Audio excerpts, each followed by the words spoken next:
And we're back with another episode of Uncivil War Podcast. With your guy. Uncivilized. See? The shit was about to be uncivilized. Uncivilized, right? No. Uncivil War Podcast with your man, Karma, a.k.a. Karma Don, a.k.a. Karma Donis, a.k.a. Karma Billion. And my man, my co-host, D. Trill. D Trill. Just one D Trill. I ain't got no AKAs. I'm always known as AKAs, but we ain't gonna go through all them. right, we ain't gonna. We do have a very special guest. I say that every week, but this is a very special guest. He's going to teach us a lot. Yeah, a lot. Introduce our guest. This is a good friend of mine. Man, we were kids when I met this guy. You know, Mr. Hamby Homeroom. 8-4. Hey, 8-4. Absolutely. Chutney Burton. Y'all know him as Mr. Short Dollar. I know a lot of y'all, you know, I'll be seeing y'all on this live. Y'all be answering 1,000 questions. Y'all be on his social media. This guy's very, very versed in financial literacy.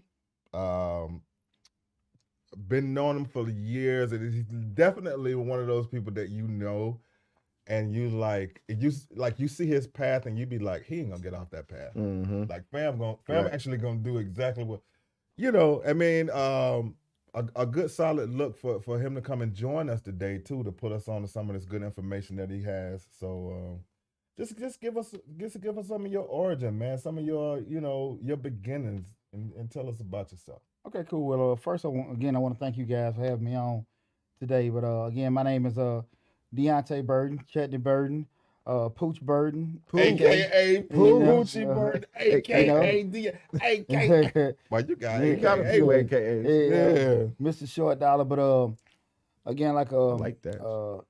Trill just said, that's cool. I'm a accountant by profession. And what I do, I own an accounting firm in just the business service. We've been in business 20 years. I'm also, a serial entrepreneur. So over the past 20 some odd years, I've, opened, closed, lost, sold, different kind of business from, landscaping businesses, beauty salon. Just closed a beauty salon back in May. We had that 17 years.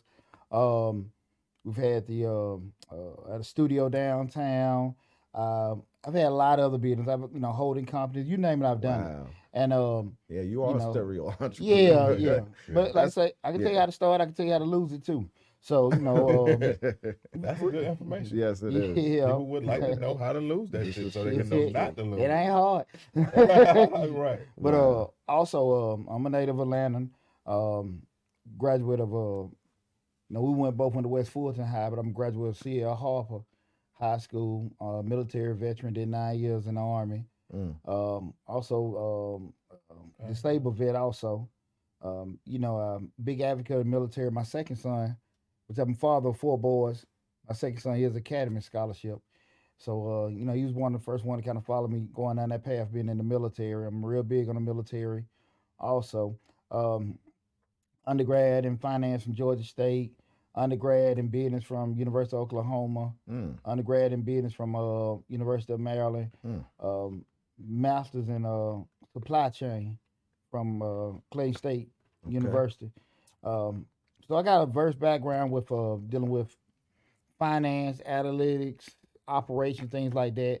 I got 2 YouTube channels, Change the Life, hosted by yours truly, Deontay Burton. And there we talk about personal development, professional development, parenting, family. I've had that channel about 4 years.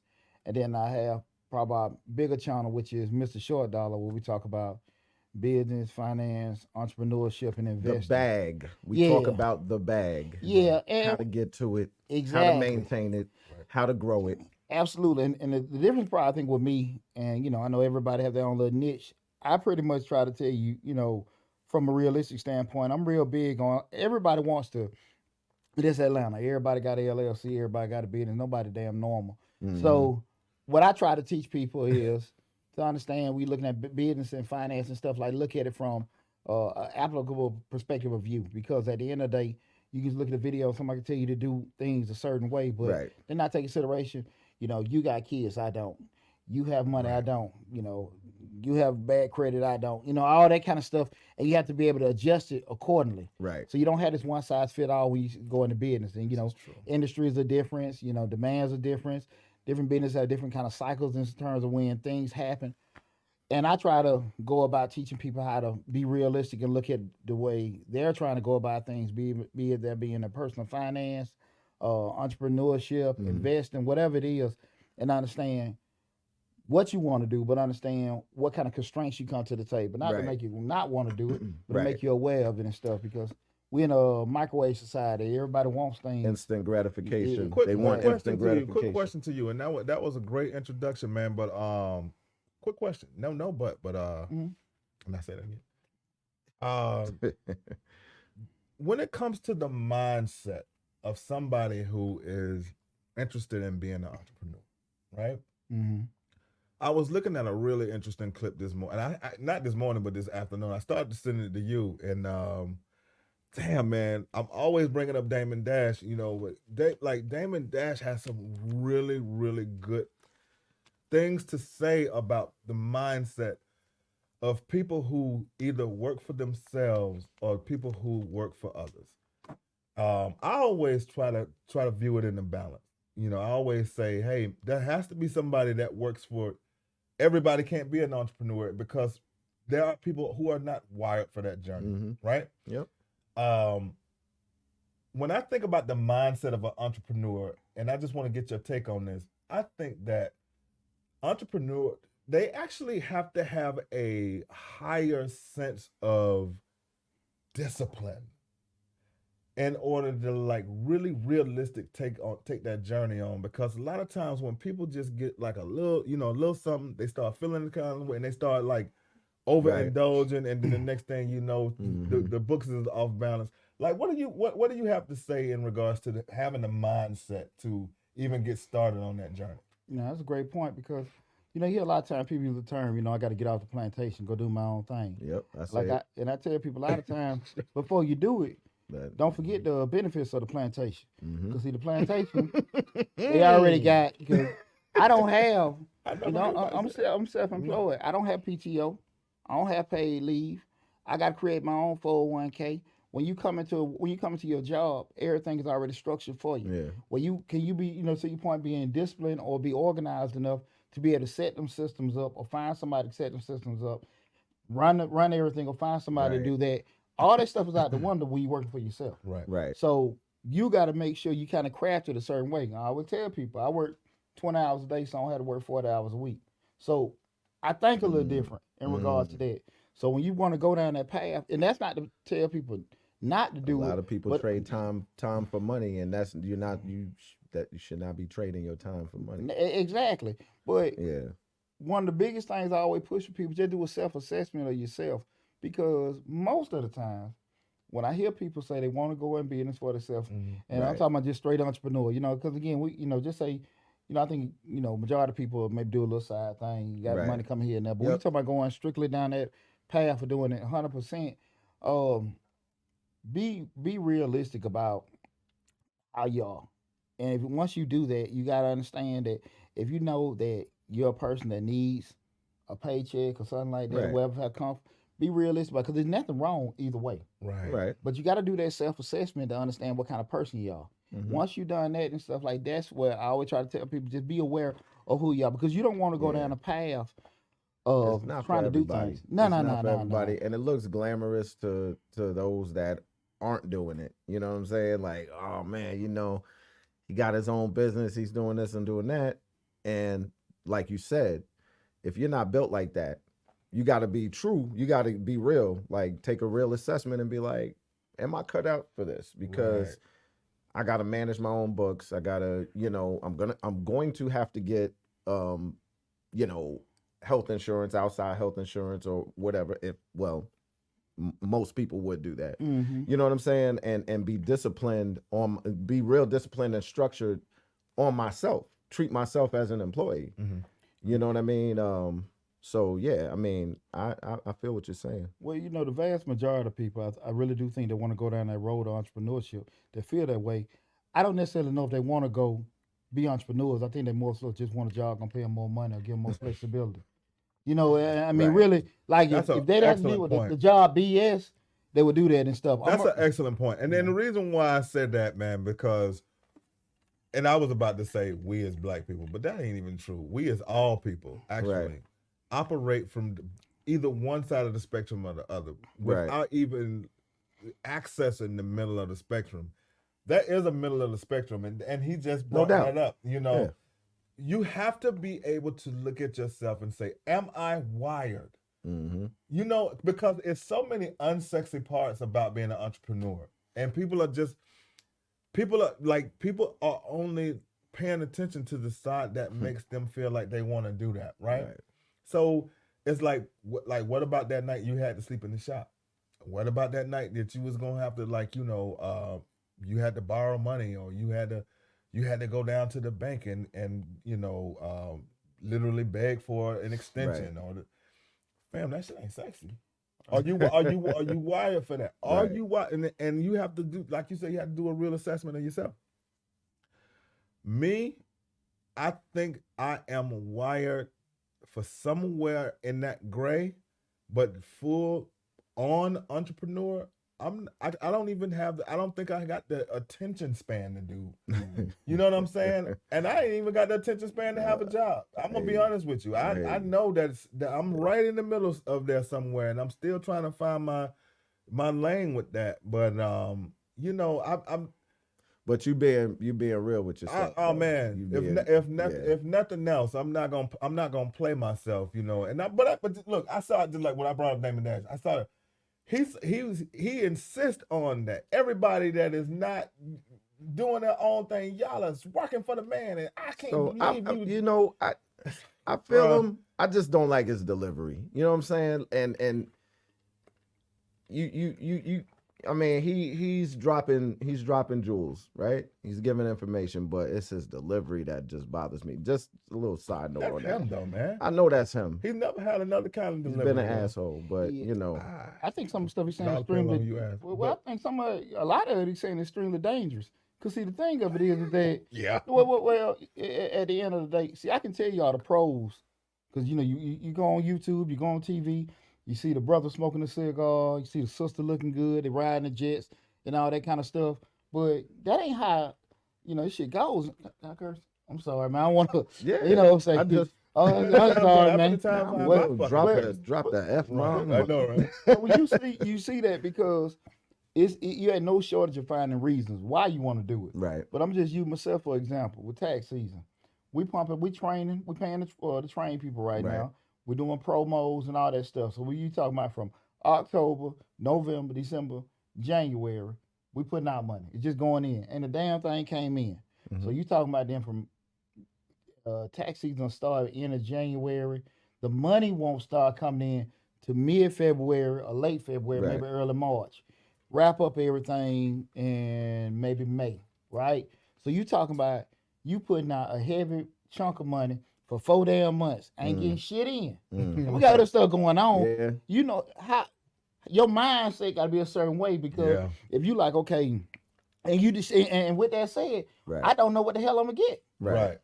Tax season, your tax person kind of like your barber beautician until you feel like they messed up, they ain't get enough money. You're gonna go somewhere else, right? They're like your barber, right?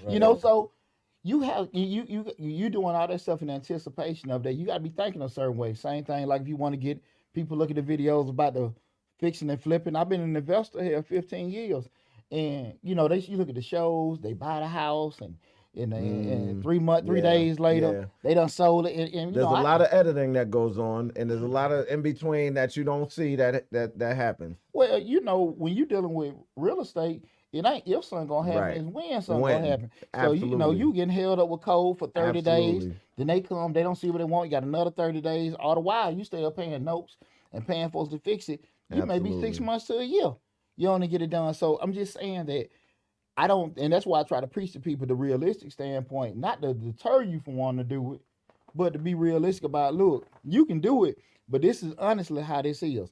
I did a video about 3 levels of entrepreneurship where we talk about the first level being, people put a toe in. You might go stake some Nona juice or buy some waist trainers. You still got everything going, but you might come out a little money for doing it. And that second level, where I think the majority of people at, you put a little more capital in. You may still got your job, but you may got a barbershop, you got a lease somewhere, you got some kind of contract, you might have got some rental property. It's nothing where you contract it out, you got some risk. And that third one being you 100%. But I always say, when each level you go up, understand the risks associated with it. And I just think people don't understand that. That's why the whole part of the plantation, when you got to sit there and look at it, you got to be realistic with yourself. Can you replace that? Right. You know, that was the thing about it. Not just look at the gloomy parts about it. Because again, a lot of times people don't came on this side of it and say, look, man, you know, I can't be dealing with that. I got to go get me a job. That money wasn't coming in. Right. But that's how it always was. You just weren't prepared for Right. it. You know what I'm saying? Right. It ain't really just that. And I think a lot of times people look at being preparing as something negative. Oh, I want you to talk me out of it, you know. I don't want to block my blessings. Like, no. That's just how it is. Blessings. There ain't nobody. It's blessed. So let me ask you this. So an individual that wants to get off the plantation and just start something new, a business or something like that, what would be your best advice for that person? Do some homework, get some experience. Like, perfect, let me just give you an example. I got a phone call, somebody called us, because this time of year, you know, outside the tax season, we do most of consulting. Lady, she cook good chicken. Everybody cook good chicken. Yeah. The whole thing is, you know, the whole family like it. They've been selling plates and everything, so now they feel like they want to go next level. My suggestion, you know, first thing, you know, how much experience do you have in restaurant operations? Understand it, because it's a whole science in regards to pricing, purchasing, costing. You know, it's a certain dollar amount each piece of chicken and potato is supposed to bring back. You know, like I said, my master's in supply chain, so we go through that whole from the moment they come in, how long they need to be in there, retention, reneging. You know, if you're looking, how much experience you got with that. So I said, why don't you go work at Applebee's or something like that, or what's the other one with the fish? Red Lobster for maybe like 6 months. Get you some game, learn it, you know, and go from there. Right. Oh, no, we ready. Everybody like it. I get it. And this is what people have to always understand. When you open up a business, your family and friends care about you and they love you, but they may or may not deal with you. You doing the business for the people out there. Right. And when you in business for yourself, you got to focus on who wants your money. You see that all the time. You know, it asks you question, just that homework, because what people get confused, they get traffic confused with profits. Just because somebody busy don't mean they're making no money. Right. So when you get out there and start doing stuff, and you see that, damn, man, you know, they look like they doing stuff and everything, but they barely staying out open because the cost too high. Right. They didn't know what they were doing. Right. But here, really, they just scraping the neck trying to stay open. So I always say, kind of do as much research as possible. Find as many reasons that you wouldn't do that business. Why it would fail. Not to make you stop, but to make you make solutions. Make yourself better, create the solutions ahead of time, because you're going to cross those bridges. Things are going to come up. Exactly. That's real. That's great. That's good. That's good info right there. You know, but I always say that just do some research. People, but the problem of it is that, you know, people patience, because, you know, the thing of it is, when you're younger, you feel like that they're gonna take too long. You say, "Hey, young blood, you know, do this. Gonna take 6 months." Gratification. Yeah. But then when you get older, they say north of 35 or 40, you just feel like you ain't got enough damn time. Right. So when younger, it seems too long. You get older, you feel like I ain't got enough time. I gotta do it now. But at the end of the day, it's still the same. Everything's still gonna be a process. Right. You know what I'm saying? And that's one of the biggest things when we was in the military. We always just focus on rushing the weight, get the shit done, and we find out. And then, you know, you had them contingent plans set up just in case something doesn't go right. But that's why I think so many times, you know, people don't do planning. I'm real big on planning. And I think when they start planning and they see everything they have to do, that's when they're like, let me rethink this. Do I really want to do? That's when you find out, is it a true passion? Is it a true, are you wired for this? Is it a true passion? You know, kind of reminds me of, so I don't know if you remember the first making the band. Well, I don't know if it was the first, but Diddy had the band, you know what I'm saying? And he gave them, he was hazing them. So he gave them a list, right? It was a long list. So they thought this was their list for the week. He said, no, this got to be done today. You know what I'm saying? And it was a long list, and it was like, and basically he was just testing them to see, like, do you really want this? How bad do you want this? Mhm. Because you're going to have, it was significant. There was significant task on the list. You know what I'm saying? So it's like, he's like, this is something he does in his sleep. Yeah. You understand? So are you built for this? Are you, and that's really It's what it really boils interesting down that to. you brought that example up because, I mean, when you think about it, man, everybody has like a grandiose goal or they have like a grandiose outlook for something that they want to achieve. But then like when we actually get down to breaking down the minutia of what you have to do to get it, like 85% of the people back off of it. Mhm. I had an interesting conversation with a young lady. She said, I asked her, I said, would you receive $1 billion for yourself if you had the choice? Would you receive $1 billion?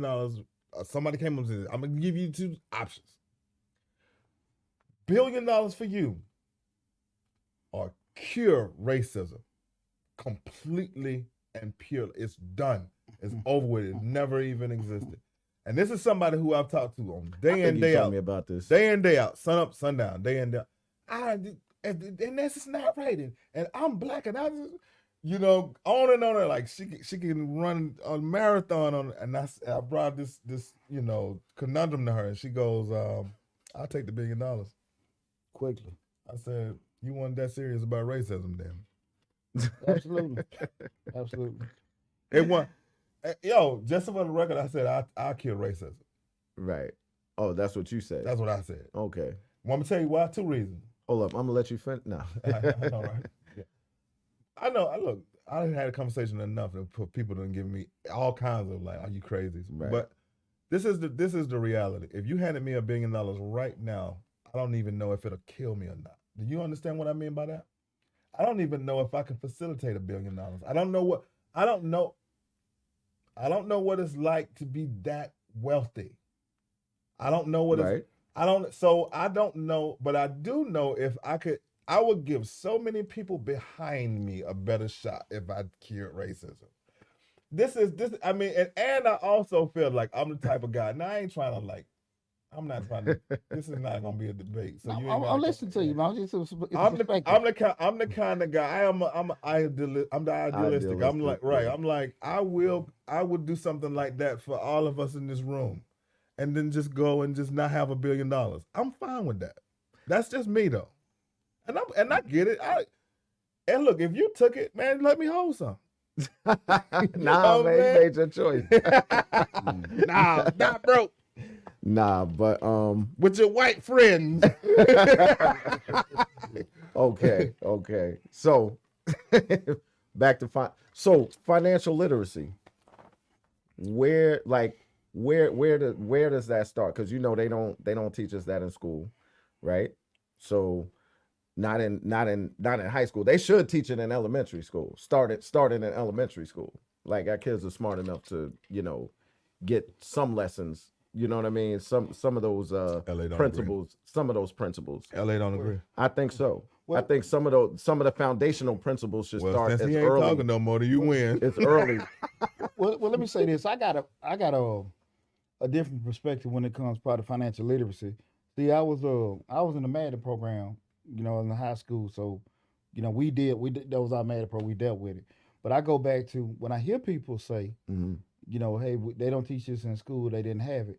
The flip side, I always say, at the end of the day, when you was in school, be realistic what kind of student you were. Were you mentally, you would even embrace that shit? Right. You knew how you was in math class. You know how you was in social study. If it interested you, or if the teacher was fine, or if, you and your partners kind of, it was. What it was F lady? Right. English. We earned that D. Right. Well, your mind is being shaped during those times. So it's like, you're going to be interested in things that are presented to you. If it's never presented, you don't know if you're interested in that or not. That's fair enough. And the reason why I say that, because like I said, I had it because that was our MADA program. Right. And I know, I don't know to we talk about, just say, we say financial literacy, we talk about, how to fill out a checkbook, the banking system and things, because there are things that, overall that we could be applicable. We look at even with how these local elections. Right. But yeah, Joe, basic civics is taught in the schools. Yeah. But most kids, I know we didn't pay attention because Hell me and no. you in Georgia culture together. I remember that. So just understanding the value of your local politicians, and especially in the hierarchy when you start looking at Williams. Yeah, exactly. Yeah. Right. How if you really know that, you understand how impactful the federal government isn't to you, Right. as opposed to your local politicians. Mm-hmm. So I say all that to say that I do think some schools, I got two have graduated, one in 11th grade right now.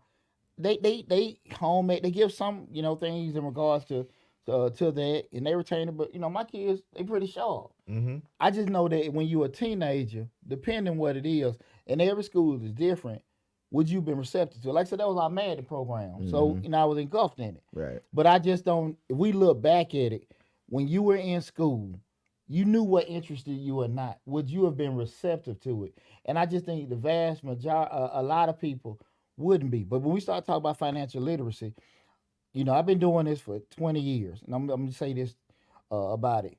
Most folks really, they want to hear what they want to hear. Mm-hmm. Because once I start talking about, if you do A, B, C, D, F, and G, and then wait 1 year to do that, oh, shit, hold on, what the hell you mean 1 year? No, I thought we could do the abracadabra. No. Right. That ain't how this shit go. Right. And it's that instant gratification again. But that's the thing about it. So I understand, because right now we're in a super information age. You got Google University, YouTube University, so you have all this access to information at your fingertips. Right. People can make themselves knowledgeable. Kids can make themselves knowledgeable. Kids can do anything. I mean, they are so much more intelligent than we were. The thing of it is to still go back to how you want to make everything applicable to you. Mm-hmm. You ain't gonna get rich overnight. No. You ain't gonna be able to do it. You know what I'm saying? But I always say, I don't went through a divorce and all that stuff, and I always tell folks, men that got money can make a lot of money. They got a lot of money because they know how to retain money and protect their money. And as you go through all them pitfalls of this, that, and that, and everything, that's when you learn how to do it. So I'm a big, when we start talking about financial literacy, I just think that people, before you can be, and this with anything in life, before we can get that information, you got to make sure you prepared to receive it. And I think a lot of times people, it's one thing to say it, cause at the end of the day, but it's a whole other thing to go through all the hiccups of it. Right. And that's the thing, and it's just going from being, man, I'm a board member for 100 Black Men. I'm in these schools every month. Right. I'm out here in the streets. I've been doing this stuff for 20 years. You know what I'm saying? Just volunteering. I mean, youth coaching 20 straight years. I deal with people all the time. Right. And so that's why I said when you talk to folks, people is always receptive till that point. Like, dang, I gotta do that. Yeah, I gotta do that. They want the results. Right. You know what I'm saying? Like everybody want to win the race. But everybody want to that. But that bullshit. They don't want to do the work. That's why I say, like, it's one thing, I want to be a CEO, I want to have my own boss, do that and that. But do you want to do the CEO bullshit? Yeah. Do you want to do the financial responsibility bullshit? You know what I'm saying? Yeah, of Do you want to be stacking up this? Do you want to do this? It's not bullshit. It's just it's the path. It's the process. Yeah. They don't want to do the process because it takes time. Absolutely. So that's where I think a lot of it gets kind of pushed, because I'm a big proponent in it. But I got a YouTube channel, man, and I'm gonna be straight up with you with that. The videos that go viral are the videos with the easiest shit. Of course. The grants. Just go fill out this, get this program. Those damn PPP idle videos, they went ballistic. Right. You know what I'm saying? Right. You look at this. Every video that had the biggest views got to do with free shit. You remember? Right. Yeah. But steps in God, how to start this business, how to do this, that, and that. Those videos don't get the same kind of traction. In the time, it's people. There's a lot of people that want that quick instant gratification, the quick, get rich quick. All of that. So that's why those videos are going viral. But, and like we always say, you got to be willing to take the stairs. The elevator is not always the way. That's a cool stance. You know what I mean? Like, I'll take the stairs because you got to be willing to take the stairs, dog. Yeah, you got to be willing to take the stairs. You learn a lot of lessons on the way that's going to sustain, and you keep your money that way too. You get it quick, you lose it quick. Yeah, a lot of times, not all the time. However, taking the stairs, you'll gain a lot of a lot of value, a lot of principles that you could take with you. You know what I'm saying? Let me ask you this. I agree with you with that. I agree with that. And now, this is a question that's piggybacking off a conversation that me and him had earlier. Actually, is his question. But I know I remember when I brought my lady friend. We came and got our taxes done together, and I do remember like when I was with her, and we no longer together. But when we was together, man, it just seemed like her and I, we had similar financial like views. You know what I mean? Which it seemed like it just led us to the same place. You know what I mean? Like we would never like we were never able to take advantage of like the dual income situation. Like what advice would you give for couples in regards to finance, whether they're married, looking to be couples, or whatever have you? Be honest with each other. Because at the end of the day, like that whole Ebony Jet couple on, you see the black couple back to back, power couple, that shit just, then a month later they divorce. That's just bullshit. So you got to be realistic. I'm just saying, like, you hear all this shit what people, bullshit. because people, you see it all the time. You look at the shows and we're building this, we're building that together. I mean, let me say this. If you got your old lady, you got your guy, and y'all kicking it, and y'all honest with each other, and look, don't try to change her to make her a certain way. Don't try to change him. Be cool with it, and if you can't handle that, understand how far y'all gonna go. You can't make somebody interested in finance. You might see a chick that, well, I'm trying to make him, we're going to start this business, and this dude want to look at the game on Sunday, but your ass got him working on the damn website. He really ain't interested in that. He just want to chill. You trying to make your girl do all this kind of stuff, and she don't like it. She's a cool person. So just don't have unrealistic expectations and be honest with each other. If you know you got a girl that want to build, and you want to build, y'all can work accordingly. If you want to build and she really ain't into that shit, you got to just build for both of y'all. Right. You know what I'm saying? Now, if you know she going to be this hindrance, that's on you. You get your ass into it. You hopefully. And vice versa with the females. Yeah. But if you know that you're a builder and she really ain't into that, leave that alone. That was a very hard part. Like with me when I was married, when we were younger, that was a hard thing because I didn't have a poochie to school me on how to approach that. Like I can say that now, but that was one of the biggest things. Like, look, man, we can build this, we can do that, but she wasn't interested in that shit. And I was just so young, I didn't know, and I had nobody tell me. But that's what I'm saying. Like, if they ain't into it, leave it alone. True. Now, if they're, and that's not a knock. Now, if they somebody screwing up money and somebody not interested in money, it's two whole different things. Two different things. Now, if they screwing up money and you think you can fix it, that's on you to get in that crazy shit. But I'm just saying, in general, like if y'all want to go down if you want a path, like I'm trying to, we can work together and do this, like, and they ain't into it, you gotta be realistic. Well, I gotta do it for both of us. Was it a branch to that question? Like, did you have like a? You hit it. But I also was like what we were talking about earlier. I was like, I was wondering what your take was on, let's say married couples, right? Or couples that just they rocking together, they ain't get married, but they gonna be together, right? They're together and they want to put their finances together. Like there's couples that do joint accounts and then have separate accounts. Just something that, we just gonna put it all together and we're gonna give each other allowances. And like, what is your take? And I know it's a matter of opinion, of course, right? Obviously, because everybody's different, every couple's different. But what is your take on that? Like, what worked best for you? What worked? Me and my ex-wife, we had a joint account that we probably just a couple things went into that account, and then we had pretty much, I had mine, she had hers, and both made decent wages.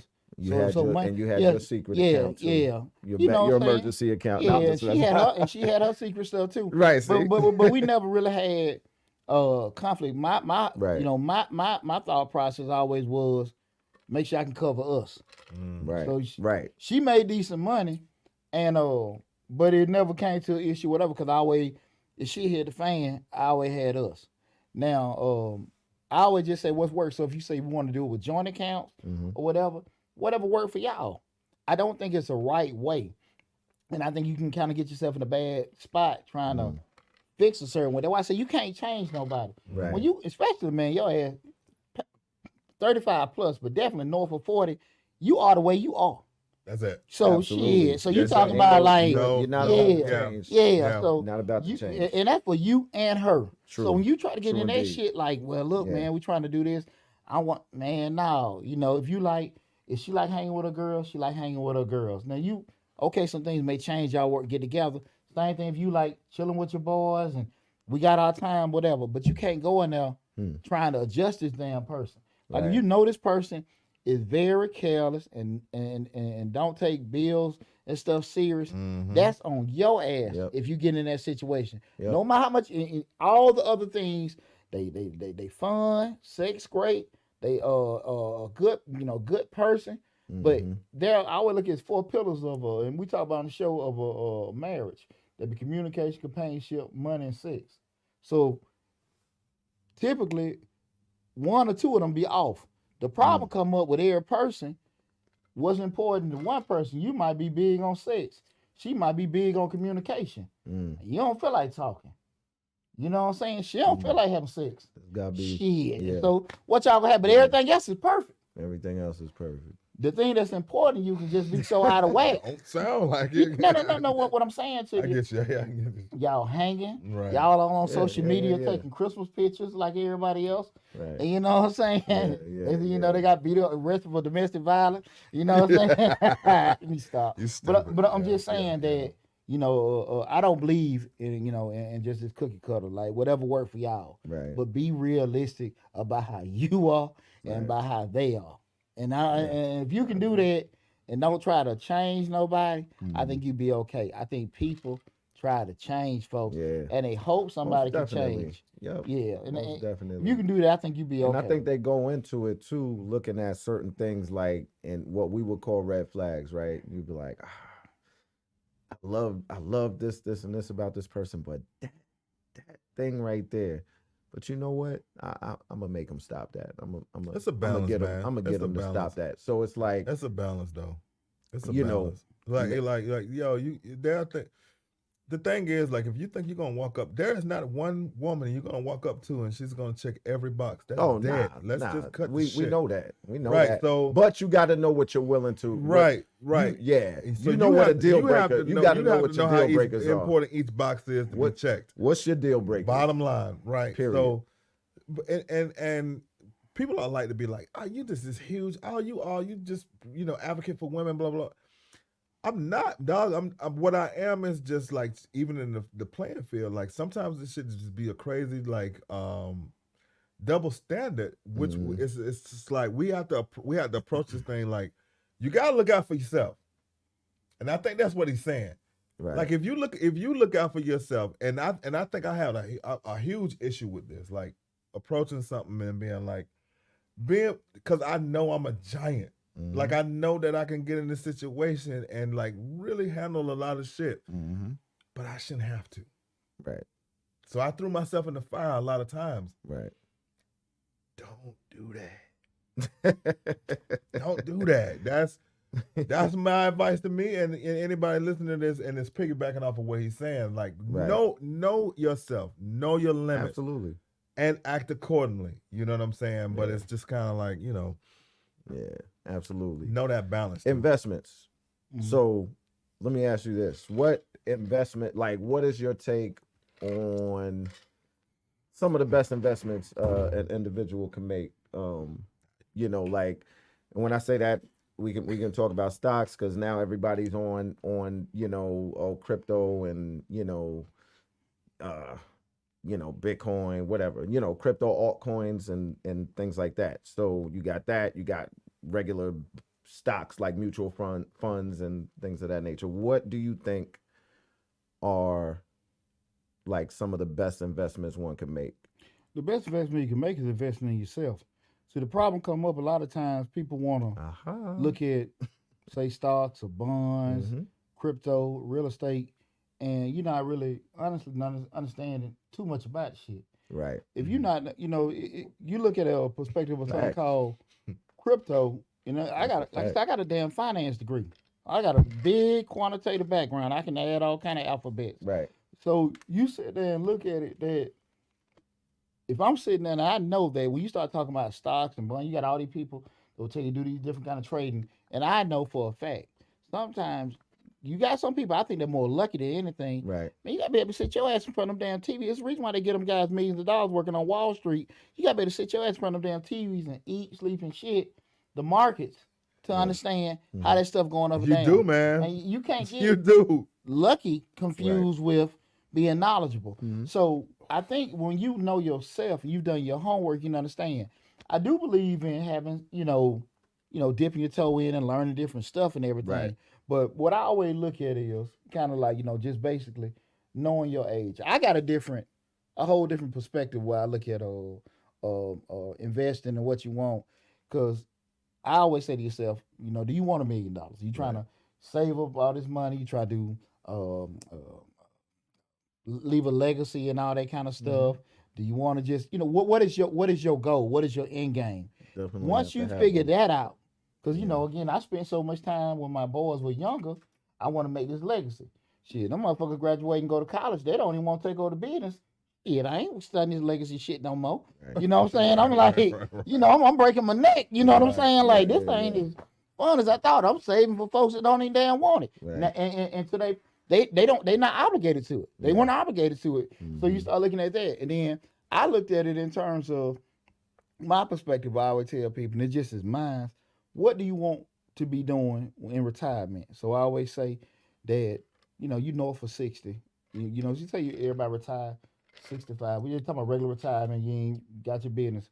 And you say, what you want to live off of? And I always tell people, like, if you say at 60, kids grown, I'm retired, I ain't really got too much bills. Shit, I might need 30,000 a year. You know what I'm saying? I'm just saying, just living expenses, right? And I'm just saying, you 60 years old. I mean, what you gonna be doing? You ain't got no mortgage. You ain't got no car note. I'm just saying, what would you need to live off of years? Just say 30,000, right? Slick panic a little bit. No. Hear me out. You 60 years old. What you doing? You going to the movies every week? You buying Yeezys every day? No, man, 60. What traveling? No. I'm not sitting down. But think about it. That can include that because you don't have. Let me get to you with the math. Let's make a point. Because so you got the 30,000 coming a year, and that's traveling. Whatever. Keep in mind, I shit I paid off. understand what you're saying. Okay, though, but yeah. But here's the thing: you got to look at it too, and this goes back to when we talk about the end game. That's what you need to be looking at. We talk about investing the way you're trying to be. Right. If you say I'm 60, I plan to live to 80. That's 20 years. So we talking about if that's 30 grand. And you plan to live 20 years, that's $600,000. What the hell are you doing to be able to get $60,000? So $600,000. And I told, especially here's the problem. Here's the thing: when you look at investing and stuff, we got what we call an investment horizon. That's for the point where you at right now until the time you figure out you want to retire.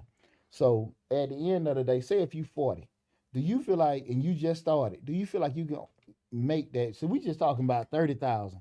We ain't talk about, like, say, shit, you living in damn Amsterdam and you on the Swiss Alps the next week. We ain't got any of that shit. Right. We talking about just regular, you know what I'm saying? Y'all going into Winnebago and damn going to Disneyland and stuff. You know what I'm saying?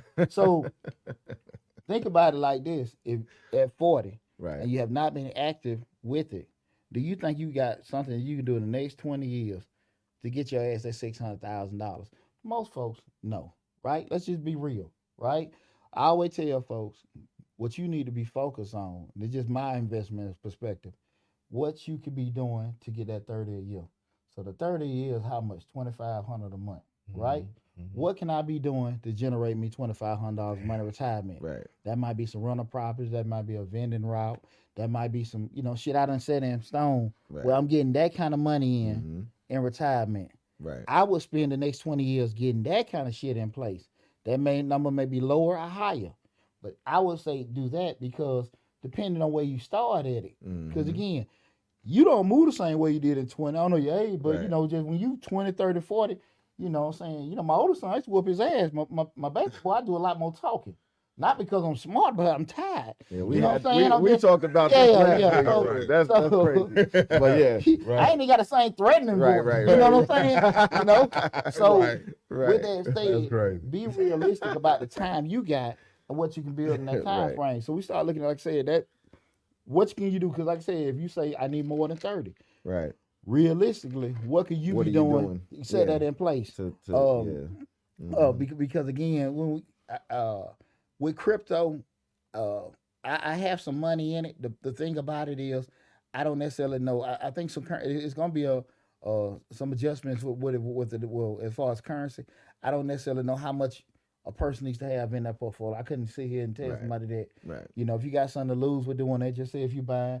One big thing that I got in 20 years ago, man, and an old head put me on it back in early 2000 was tangible assets. You remember back, my grandmama died in Say that 08. again. Tangible assets. What I mean by tangible assets, those things you can touch, Got you. collectibles, things like that. Paintings. Exactly. And what happened was the market crash. What was that? 07, 08. We had a bad market Yep. crash. Everything went straight. Oh, I know. And the house I got over there in Bankhead where I grew up at, it went from 150,000 to 13,000. My grandmama died in 08, and I couldn't get any money to get it fixed. So what the old head told me, he pulled me to the side. Where it happened to him back in the market crash, I think that was 02, 03, a little bit before then. Get in those tangible assets. So you just Right. talking about buying the artworks. Right. So I was buying these art pieces, different kind of, I already had a comic book collection, but just getting pieces and Right. baseball cards, basketball cards. And I talk about a lot of this on my show. It's a guy, Harold Smith. He's a painter back in Kansas City. I bought a lot of his pieces back in the early 2000s, like $7,500. The brother pieces start off at $5,000 or $10,000 now. So you can imagine them pieces what I bought back then are worth. Yeah. Different things like that. I got Billie Holiday scarf. I got all these comic Nice. books. I Nice. did the one thing, the one show about you got a guy like when Kobe died. You think about Kobe died, and I was thinking about that year when Trae Young and Zion Williamson got drafted. I told everybody, spend you about $10 and go buy about 10 cards. Chances are you find about 10 rookies, you spend maybe $100. You done got about 20 cards of the same person, 10, 20 cards, same person. Chances are one of them gonna have a Hall of Fame career. No doubt. In 20 years or 30 years, that card can be worth $1,000. So if you had a Kobe card, Kobe card was going for almost 10 grand a piece. Right. So if you had a $10,000 Kobe card and you had 20 of them, come on now. So those are the kind of things you got to kind of look at, think outside the box in regards to that. You know what I'm saying? Yeah. So, think long term too. Yeah. Yep. So sometimes what we think is a trendy thing, like a crypto, and I'm not saying nothing wrong with it. Right. Some things stand the test of time. You're not wrong getting real estate, but you got to make sure still the real estate the math work. Right. You know what I'm saying? Don't go get no land in buttfuck Georgia if it can't appreciate to the point where it's gonna benefit you. You know what I'm saying? I got land. I don't have land to say I got damn land. Right. So if you can turn around, you put a farm there. If you can turn around, you can have it. You feel like it's gonna appreciate to do it.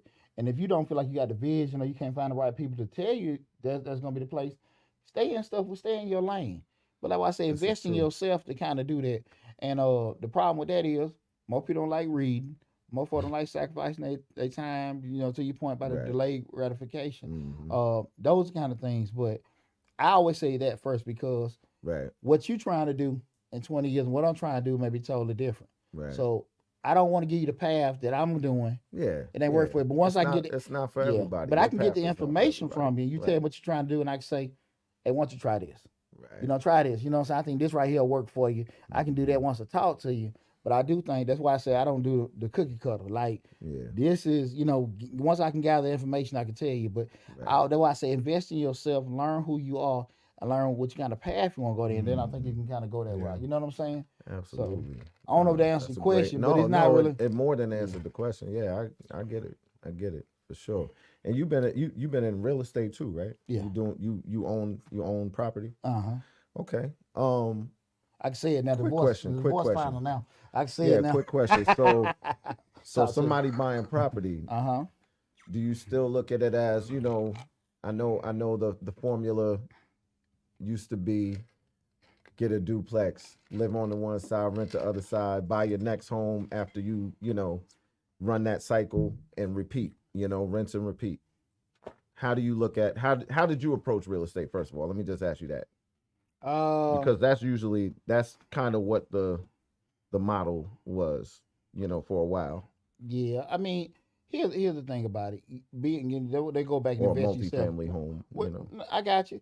Number one, decide what you're trying to do. You're trying to fix or flip. You're trying to buy a home. Once you Right. made that decision, you're trying to do both. Right. Once you do that, then you sit there and say to yourself, you can move accordingly. When you start, the whole point of just say like if you get that first time home buyer, you got that multifamily and you stay there for so long, you pull some cash out and do that.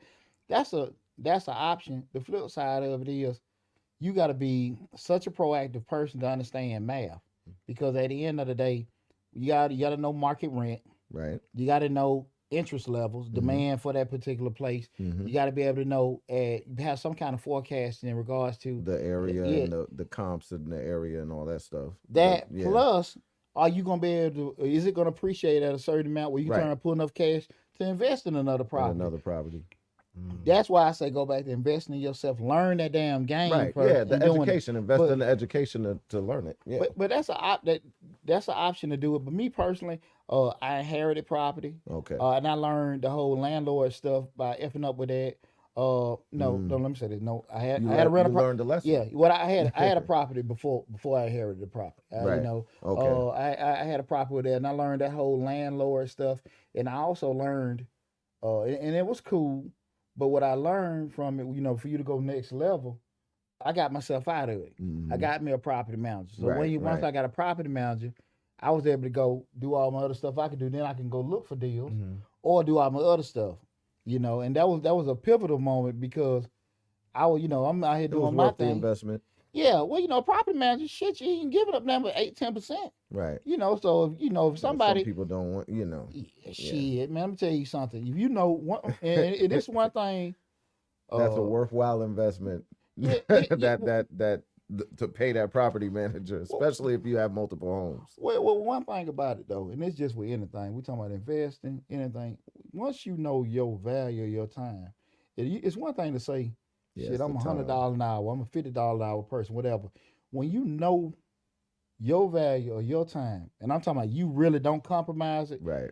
You gonna really see your money change then. Right. If you feel like I charge $210 an hour for consultation, I don't waive on that. Right. So people ask me, well, Pooch, why you don't cut your grass? Dude come out there in my yard, I give him $60. At 3 of them, they out of there in 30 minutes. So with that said, I ain't finna get caught in no damn shit like that. So I'm just saying they can do it more efficiently with that. So with the property manager, she took all that off for me. I don't have to deal with it. So it's a nominal amount because I can do most stuff with my time with that. But to answer your question, that's how I got started with that. Learned it. Able to get a property manager. We was able to grow with that, learn the game and stuff. But I will say that, real estate is probably one of the best ways to increase your net worth. But you got to make sure you understand the whole big picture, not what you think of it is in regards to the value, having some kind of idea. Excuse me, go wherever you're looking to go to property, go to some of them city council meetings. Right. Just be kind of forthright thinking, well, are they gonna build this? Are they gonna change that? Some things can come in the neighborhood that they, building, you don't know. Yeah, true. And, just to kind of have some kind of foresight. Ain't nothing wrong with just if you want to do it yourself. You got your real estate agent. I'm real big on leveraging other people's intelligence. To do those city council meetings and stuff like that, because they'll let you know what's going on. They about to build this over here in this area, and boom, the houses are, you better snatch up one of them homes now, because in the next 5 years when they start building and they bring that center in or whatever, the stadium or whatever they bring it in, that it's gonna go up. Or the value of the home is gonna go up. Or it can go the other way. They put a nuclear plant. They put a dump. And then then you lose. Yeah. So okay, it's time to sell off this investment. Yeah. But you can't sell it sometimes because you might be. You see what I'm saying? Just being that proactive vibe. Absolutely. So for sake of time, we're gonna get into our. I'm gonna let you finish. I'm gonna let you finish. Go ahead. You want me to start? Yeah. I'm gonna let you finish. Yeah, I started the last time. Okay. You know what I'm gonna go with today. I've been And drinking you that gonna Crown. laugh. I hope I can play it. You now. go. drinking Crown by itself though, wasn't it? Bro, don't never silently drink Right. Crown. Silently. He's over there. Don't ever silently drink Crown. What the fuck? You might have heard. You might have heard the straw surfing a little bit. And I saw you iced out over there. You ain't got a cover up over here. We ain't on Hollywood Road. Yeah, we ain't on Hollywood Road. Y'all be good. They around here. I see you. That's a nice piece, man. That's nice. I saw you. I appreciate that, All brother. right. So look, I'm gonna let you finish. You're gonna laugh at this one because look, all right, Google Maps or Waze. And I say Waze. Yo, man, I got Google Maps though, and I say Waze. Yeah, I say, you know, man, you know what's cool about Waves though?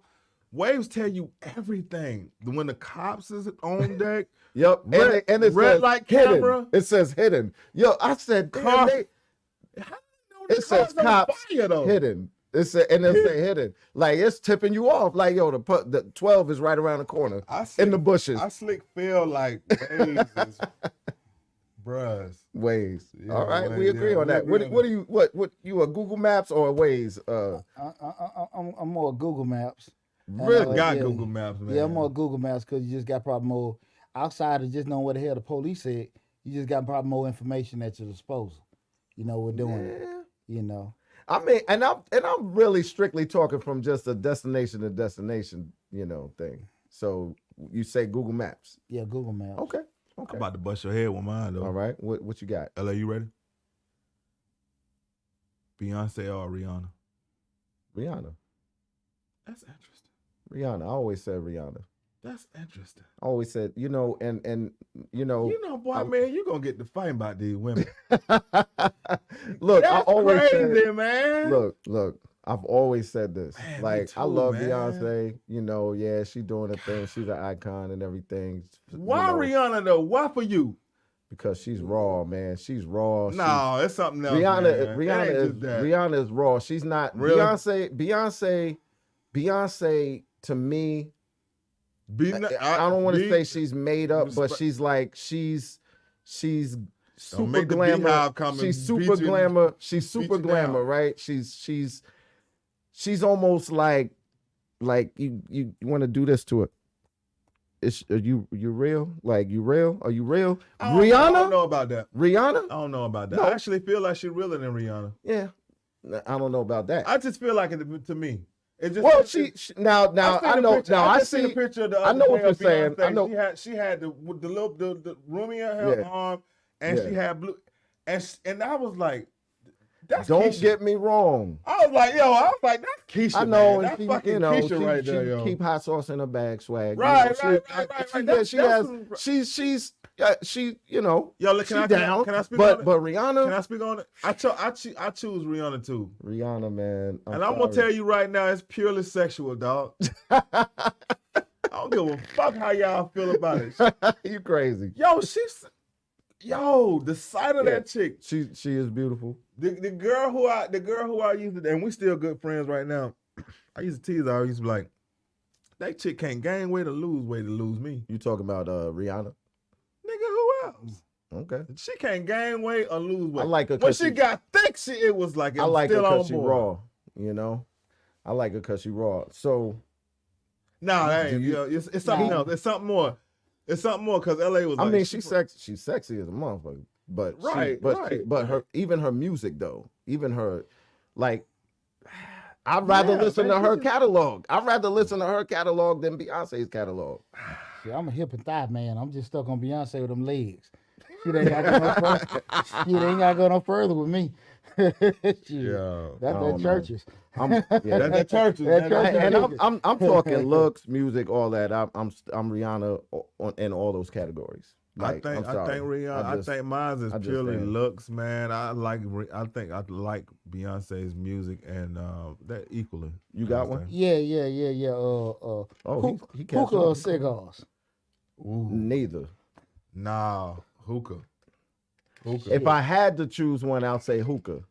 But I don't mess with neither. I'm a smoker. I'm always at a cigar spot. I'm leaving, going to Wally here. What cigar spot you go to? I'm going to Asa Cigar down Thornton Road tonight. But I go everywhere, man. Just you got we out here Legacy Cigar. They in Riverdale. My man got Groovy Blues in McDonough. But I go anywhere. Highlands but I'm going to Asa down Thornton Road, Lithia Springs tonight. All right.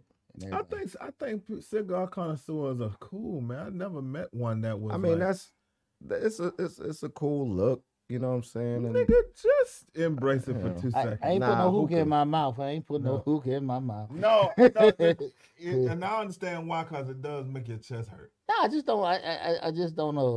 I don't want no fruity I'm smoke in my mouth. neither. I'm team neither. So let me Roses. get this straight. Do you not like either one of them or not? I don't mess with either one. I don't like either one. All right. I'm not sure. You sound like you. I don't mess with either one. Are you sure? I'm 1,000% positive. Now I've tried hookah before, but no. All right. You're gonna bite on that every time. 1,000% positive. Roses. Go ahead. I'm gonna let you go first. No, I went first last I'm gonna time. let you go first. I went first last time, dog. Okay. So typically, and we explain roses to you. So I know we typically do somebody that's a little more well known, but I'm gonna give roses. This is a personal one for me. Okay. So, one of my brothers, one of my dogs, he's literally fighting for his life right now. So I'm gonna give my roses to my brother Steve, and anybody that knows me knows who Steve is. So just send him some energy, send him some love, you know what I'm saying? So that's, Steve is the kind of guy, like he'll make you feel larger than life. And he makes anybody in the room that he's in feel larger than life. You know what I mean? Tell us who he is, though, so we can. Yeah, Steve, basically, a brother from back home, from New York. You know what I'm saying? We came down to Atlanta. It was me and a few other guys came down. We built a music career, underground music career here in Atlanta. And he was, one of the brothers that came down with me. So he's really like my brother. Like he's, we're not blood brothers, but he's as close as a blood brother. You know what I'm saying? He's like that. I can tell. You know what I'm saying? And he's very, very charismatic dude. You know what I mean? Just real, like I said, he'd be like, oh, yo, I see you chilling, boom, boom, boom. Oh, man, you always looking good, sharp, boom, boom, boom. Make you feel, he make you feel on top of the world. You cannot be in a bad mood around this guy, period. You can't. So, he's literally, like I said, he's fighting for his life right now. So, health-wise. And, just send him some energy, send him some love. Peace and blessings to him, man. So that's my, I'm not trying to bring the energy down, but. No. You know what I'm saying? It is what it is. Yeah. Praying for you, brother. Yo, man, I feel like everybody overlooking these roses that I'm about to say. Everybody, it's just every time we turn around, it's just like, and people gonna be like, oh, he get his roses all the time, but I'm like, yo, you gotta listen to him though, cause lately he been saying some stuff. Oh boy. I think I know. Jay-Z. Oh, okay. Yeah. I get my roses to Jay-Z. Let me tell you something, man. This guy, and we've been talking about finances all day. Billionaire Hove. Nah, but that's, if he was sitting right here, he'll be like, that's not what he. The thing is, man, about this guy, man. This guy came from like us, probably worse though, because when we was coming up, like you lived in the house over there by Church Street or Commodore. Yeah, Commodore. And I live off Hollywood Road in Hollywood West. Maybe during the time we was like, when you think back on it, it's like it wasn't that bad. But that's all you knew. Mm-hmm. Man, them like, yo, I was in New York, and the projects there are 20. My homie came from I'll never forget Jamal. He came from Brooklyn. Mm-hmm. We took him to Bowen Homes. He was like, yo, these are the projects. Yeah. This is nice. Yeah. And I was like, what? This is nice. So he came from that. He came from worse than what you think. even the music, and then you from New York. I don't gotta Yeah. explain it to you. So it's like it's like the journey. But man, the guy teaches the idea of if I am rich and my friends are not rich, then I am poor. Right. You know what I'm saying? Right. Like, look, I'll say this. A lot of people gonna roll their eyes and be like, ah, da, da. But man, that's always been my dude, man. Always. Oh yeah. Well, you know. Fam always Same been here. my dude. He's always been in a situation where you gotta look at him like, why I cannot believe that fam just said this in front of the world. And you thinking like, the first thing they're gonna like, motherfuckers gonna say, oh, he an Illuminati. But he just defied the Illuminati. Right, What he just, you know what I'm saying? It's like right. I fear for him a lot. He said in the song, the one that he did on Judas and the Black Messiah, he was like, it's not safe for me. He's like, it's not safe for me. Real niggas are gonna be extinct. Right. No, it's not. Right. He said, pray for me. Yeah. When I heard that in the line in the one, Yeah. I was like, Yeah. wow. He drops those. He dropped them. lines. Yo. He'll let you know what's going on with him. And I would be You know? remiss to let episode 5 go by, and I done gave roses to everybody. And I've heard a man say, It's a great one. man, forget about all of that, the Tiffany contract, the Beyonce and all of that shit. This man just said he thinks that somebody might kill him. Yeah. Fuck all of the other shit that we be talking about Right. and what would make you roll your eyes. And I know but that actually made me want to be like, all right, then I don't know you, big dog. I don't know you, big homie. Right. And I don't know nobody who know you, and I don't know nobody who know you who know you. He did it but bigger I'm than giving you these he did roses it on big. my show. He did it bigger than big. No pun intended. You know. Wow. You know. I'm Yeah, just but saying. that's my roses, man. All right. Well, real quick, I want to give a thing about LeBron James. It just had me thinking, because, we're in a day and age where we put so much on athletes and, and especially with the amount of money they make, and you figure like, shit, they only gonna say so much, but on white folks yank that chain, they'll know when to shut the hell up. And you seen that young brother be defined, kind of like how you seen Ali was back in there. Because if you look at it, we all feel we can stand up, but it's one thing to have courage when you might lose your livelihood and everything, and also be arguing for other people.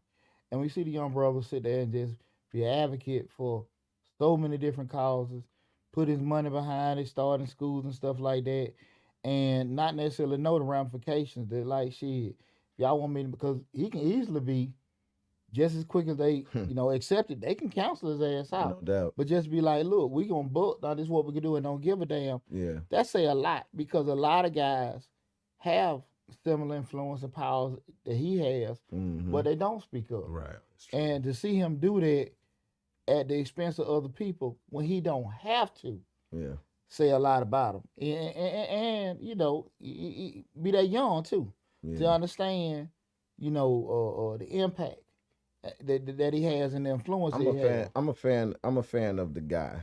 So yeah, I'm a fan of the guy. I think he's a great guy. Like I initially, I know why you're making that face, but honestly, like I had no reason to hate. Like I never liked him when he came in the league. I was like, You're a fan of the guy. I'm a huge I'm a fan of the guy. The more I learned about him, about what he's doing off the court and genuine, like his genuine, philanthropy that he's This strictly that's nothing to do with It's athletics. pretty dope. Like he's a good guy. Right. He's a great guy.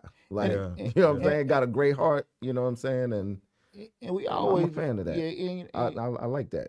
what's the thing I always look at? We all had the moments like, man, I got bill to pay. I got to take care of my family. We had that moment where we didn't necessarily let anybody punk us, but we just didn't be assertive. We probably could, and to have way more money to lose than we have, and to sit here and just put other folks from. I think that's pretty commendable. I agree. I Man, agree. we appreciate you I stopping appreciate y'all, by, man. dropping jewels, I appreciate showing it, jewels. Nah. Dropping jewels. Again, let everybody know where they can they can find you. Okay, again, I'm Deontay Burton. You can check me out on my one YouTube channel, Change Lives, hosted by yours truly, Deontay Burton. On my main YouTube channel, which is Mr. Short Dollar.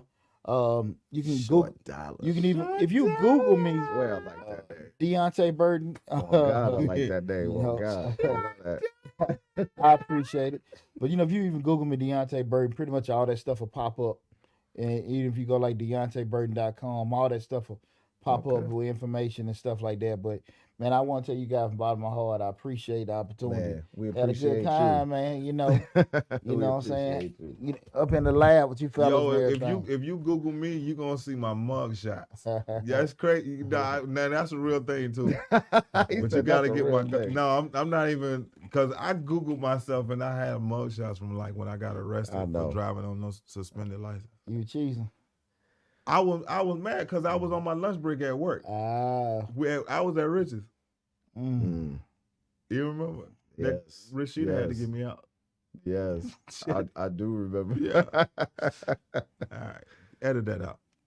Nah, you ain't gotta edit. You ain't gotta edit nothing. That nigga ain't finna edit shit. How the niggas? How edit? long I don't ago? even How know long? to That was a spell long time ago. They ain't coming for you no more, man. Oh, You good? man, they got me for something else. Yeah.